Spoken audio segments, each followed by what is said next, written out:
I'm Zach. And I'm Darcy. We're an LDS couple who struggled with unwanted pornography in our marriage for many years. What was once our greatest struggle and something we thought would destroy us has become our greatest blessing and triumph.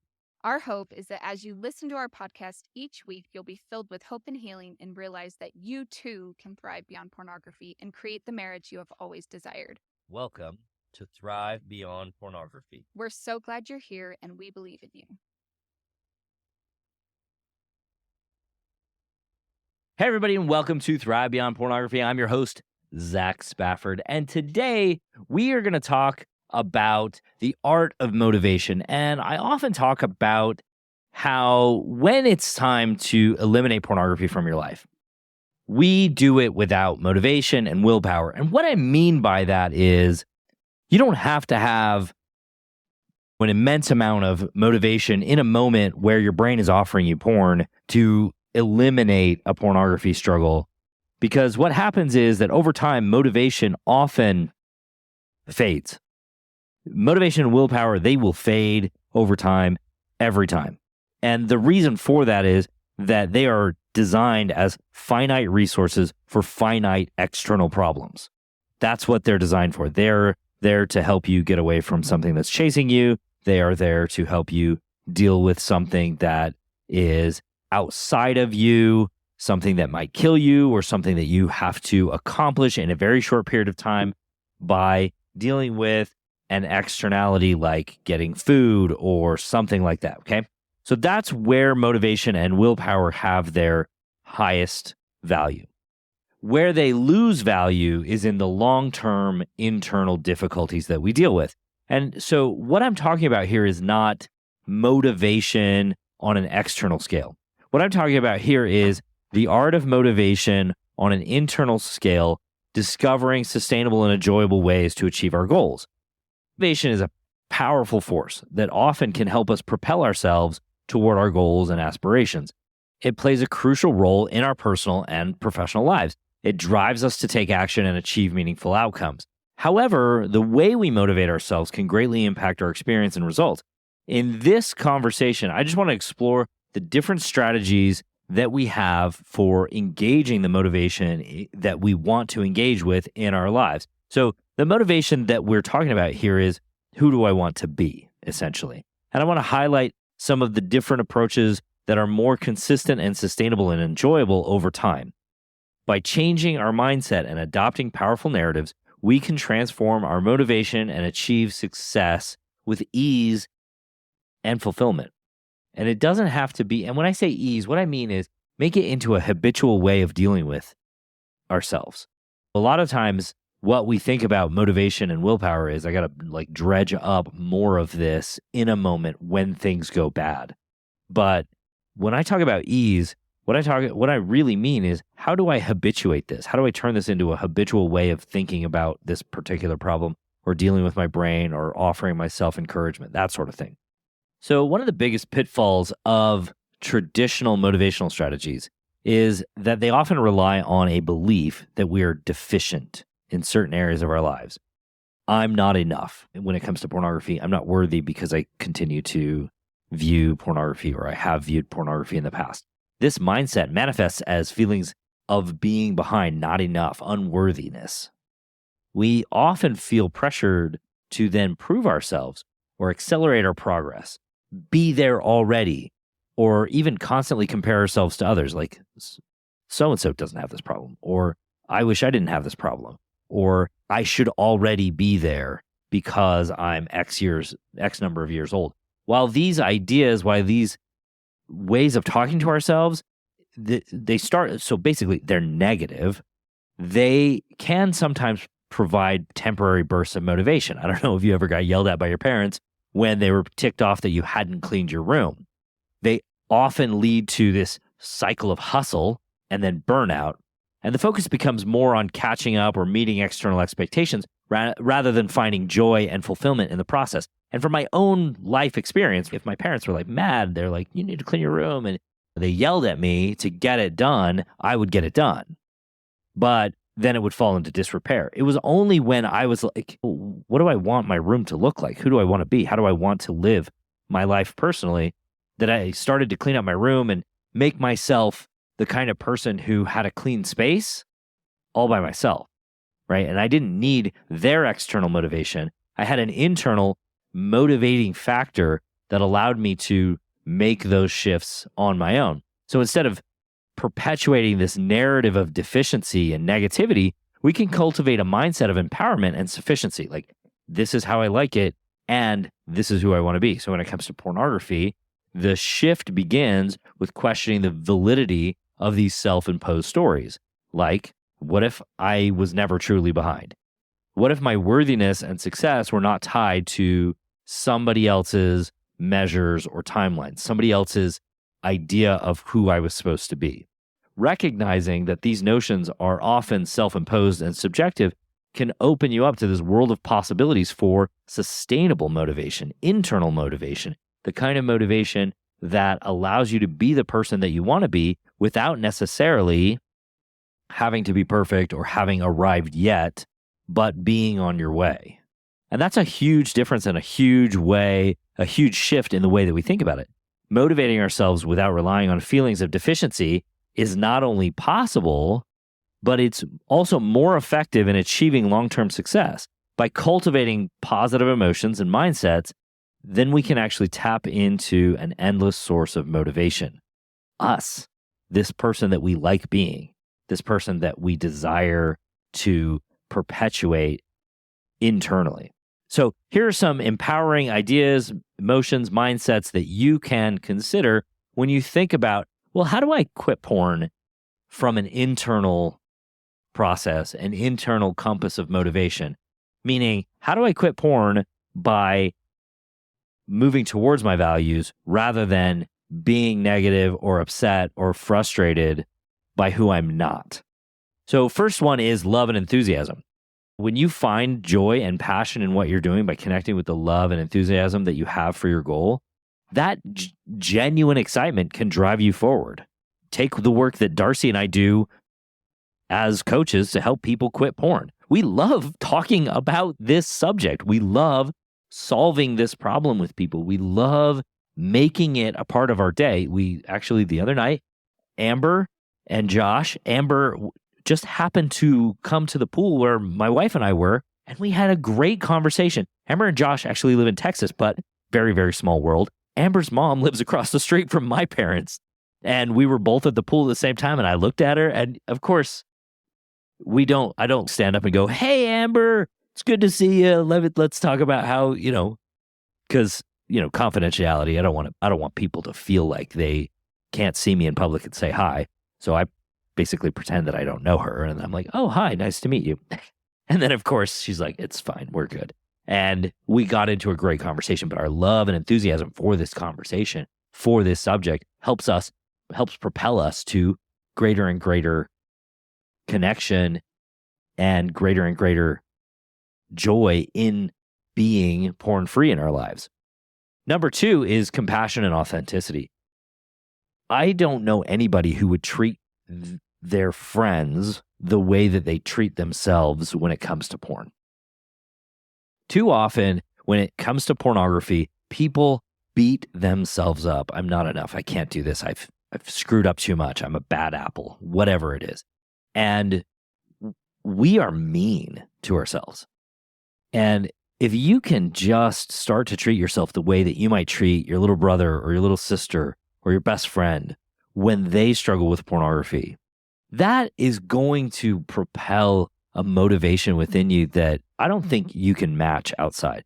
Like, recognizing that imperfections are part of the journey and that growth comes from self-acceptance, that is a huge, huge part of all of the work that you need to do to eliminate pornography. Having that self-compassion, understanding that you are on a journey, recognizing that there will be missteps along the way, allowing for that to exist. If I think about the atonement of Jesus Christ, that's exactly why that exists, because he knew there were going to be imperfections in the journey. And that growth comes through self-acceptance, not acceptance that we are not being the person that we want to be, but accepting where we are as we journey towards the person we want to be. That's a difference. Next idea that I love to explore in terms of cultivating positive emotions and mindsets is curiosity and grit. I don't know any. So I know for me, when I get into a project and I'm like super curious about how to deal with a particular problem and resolve it with the most effective means, and I get buried deep into it, I'm super curious and I'm just grinding away for the fun of grinding away. Now, that doesn't maybe necessarily sound fun when it comes to pornography, but fostering a sense of curiosity that fuels your desire to explore and learn and overcome challenges is a great way to start thinking about your pornography problem.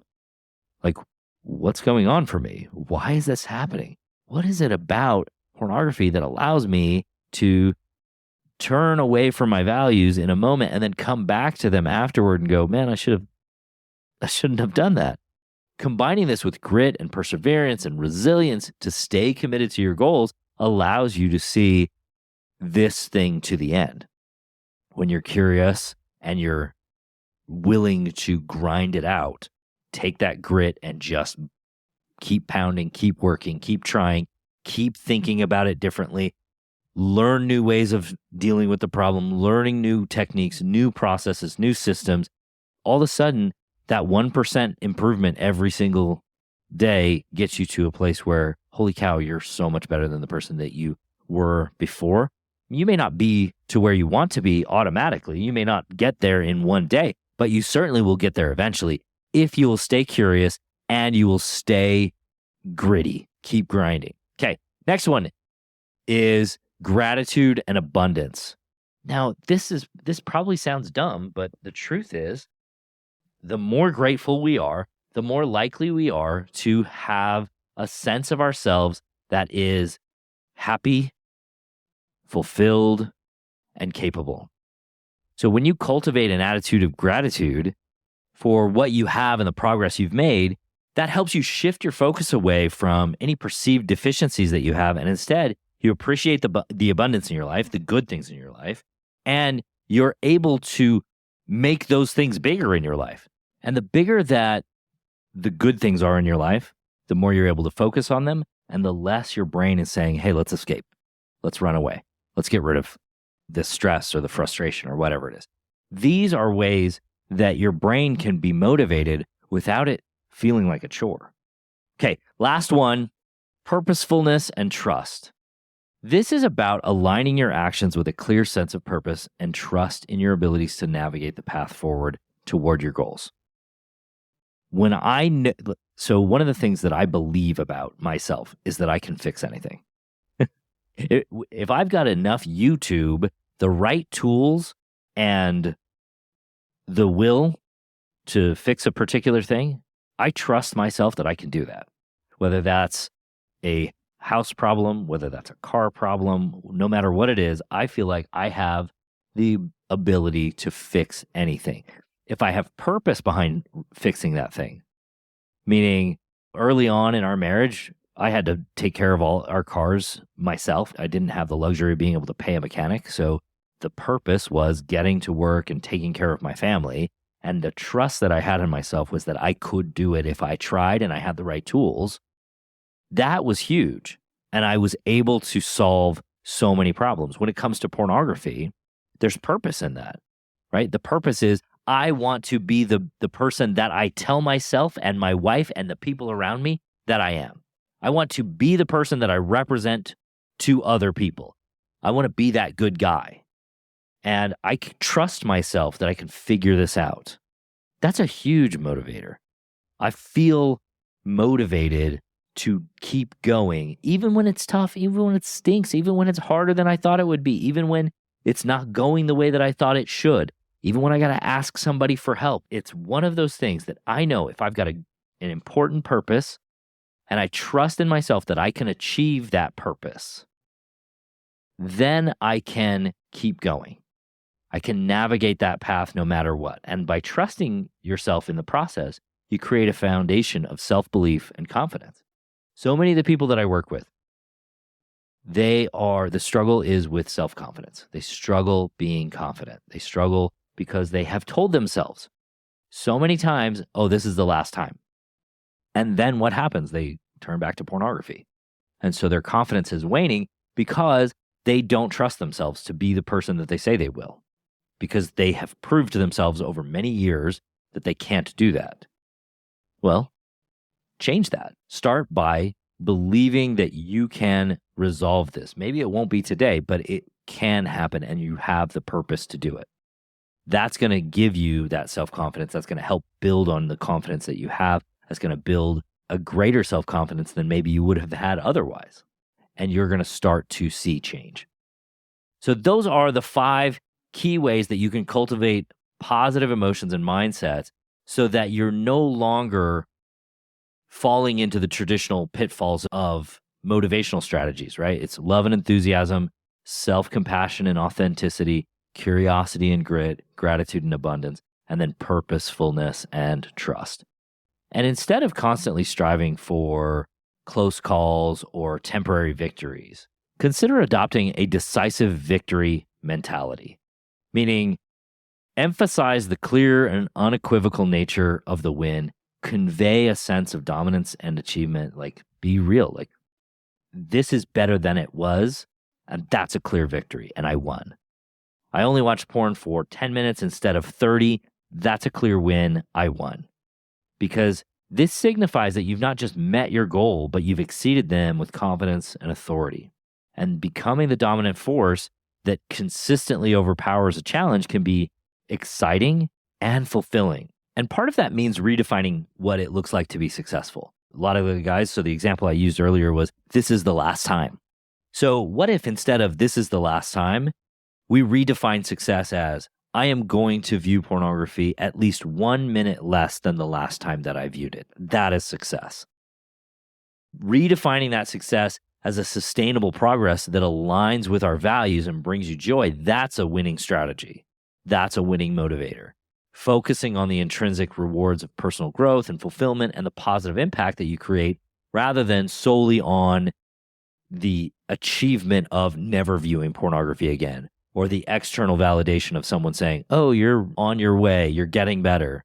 It's getting internal, motivating yourself with intrinsic values, motivating yourself with those key components that you don't have to look outside for and that are achievable sustainably. So you go back to, okay, well, what does that mean in terms of automatic, that habit? Go back to that habit idea that I mentioned at the beginning. I have a habit of being gracious to myself and abundant, right? Meaning I think of the things that I'm doing as I'm getting better. I'm grateful that I'm better than I was, and I can keep getting better because I have an abundance of capacity to achieve this. Or purposefulness and trust. Like I look at my purposeful purpose and I trust that I can achieve it, and I get in the habit of having a purpose and trusting myself. Or self-compassion and authenticity. I get into a habit of being compassionate to myself, being kind. One of the techniques that I teach people is NAB. A key component of that technique is be kind. That's be kind to yourself. So self-compassion and being authentic, naming the problem instead of catastrophizing it, right? One of the things that I see too many people do is they say, oh, well, I'm unworthy because I viewed pornography for 5 minutes. But instead, what we do is we go, I viewed sexual images for 5 minutes in order to do X, Y, or Z in my life. That doesn't make me unworthy necessarily, but it doesn't align with who I want to be. Now we've really named the problem instead of catastrophizing it into this lump thing. And when we name the problem, we can actually resolve it. But what I want you to understand from this entire conversation is that motivation is not solely about pushing ourselves to meet those external expectations or catch up with arbitrary measures of success. It's about finding joy, fulfillment, and a sustainable progress on the path towards your goal. By shifting our mindset from deficiency to empowerment, cultivating positive emotions and mindsets, and then embracing sustainable progress, we then unlock the true power of motivation, which is a consistent level set of who we feel like we are. So embark on that journey of motivation.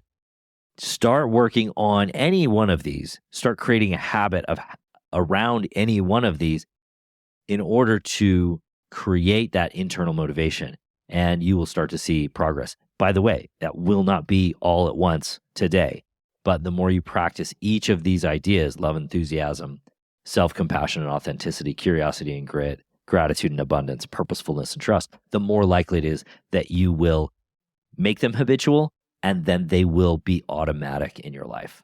All right, my friends, I love you guys. I will talk to you next week.